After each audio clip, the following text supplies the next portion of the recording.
Ada had not been inside her mother's house in 8 months. Not from distance.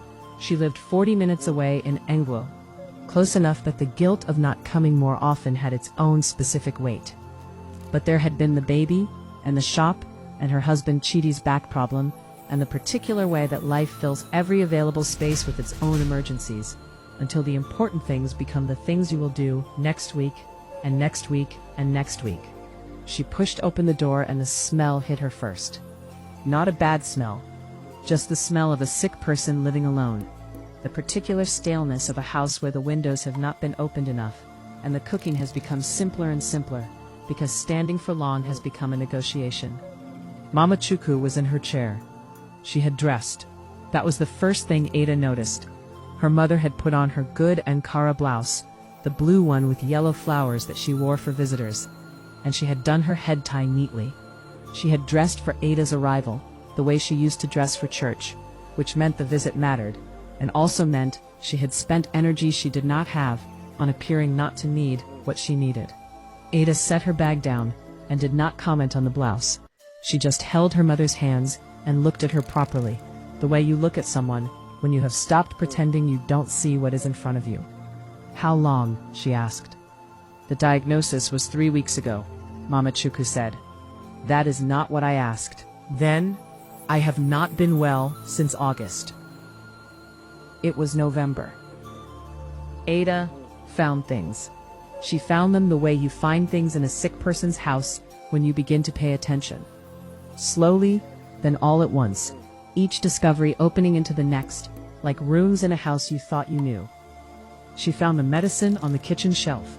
2 bottles, one empty, one half empty, both significantly cheaper than what the doctor had prescribed.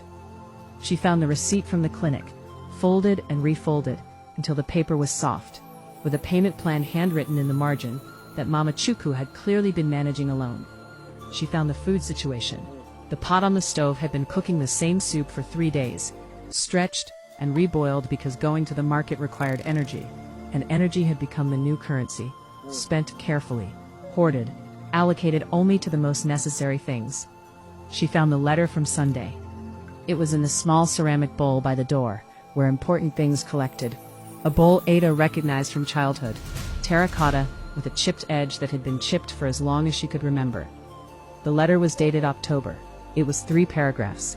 It said he was sorry about the diagnosis, and that he was praying, and that things were difficult right now, but he would send something when he could. He had sent 2,000 naira. Ada held the letter for a long moment. Then she put it back in the bowl, exactly where she found it. Because her mother had placed it there, and that was her mother's business. And some things you see and do not say. She called her brother Emeka that evening. Emeka, male, age 36, the second child who drove a truck on the Enugu-Onitsha road, and sent money home more reliably than Sunday, despite making a fraction of Sunday's salary, answered on the first ring. "I'm coming this weekend," he said, before she finished explaining. "It's worse than she said on the phone." "It's always worse than she says on the phone," Emeka said. "That is how she is." Ada looked at her mother asleep in the chair, head tilted, mouth slightly open, the blue Ankara blouse still on because she had not had the energy to change before she fell asleep.